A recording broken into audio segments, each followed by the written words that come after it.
এই দাঁড়া দাঁড়া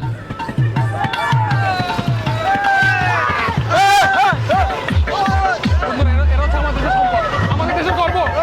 আজকে দেশের দেখা হইতে পেরে আমি খুবই খুশি। বাই বাই বাই বাই কি বলেন?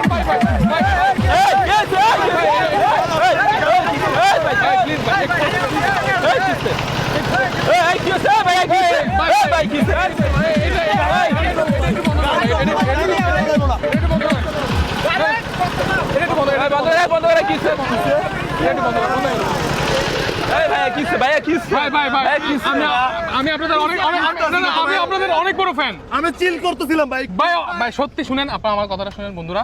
আমি আপনাদের অনেক বড় ফ্যান। আপনারা দেশের গর্ব, দেশের ঐতিহ্য, দেশের ইতিহাস, দেশের একজন সুনামধন্য একটা ব্যক্তিত্ব আপনারা।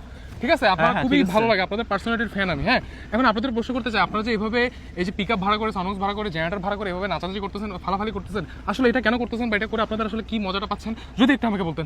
আরে ভাইয়া ব্রো, এটা তো চিল বুঝেন না, আমাদের তো ব্রেন নাই, মগজ নাই, ঘিলু নাই, তাই আমরা চিল করি, এটাই আমাদের চিল। আমরা সকালবেলা সবজি খাই, সারাদিন ব্যাপী চিল করে উড়ি, আকাশে উড়ি। ও মাই গড, ও মাই গড, পলিথিন লো, পলিথিন পলিথিন কি আপনি কি আমার সাথে টান যোগ লাগলো করতে চান? নাকি? মানে এটা করে কি আপনারা, আমার না জীবনে অনেক কষ্ট, অনেক দুঃখ, বুঝছেন? আপনি তাহলে এক্ষুনি আমাদের সাথে যোগ করুন। তাহলে আমি কি আমার জীবনের সব দুঃখ সব দুঃখ ভুলে যাবেন। সব সব সব সব এই পলিথিন দে ভাই, লাগা লাগা,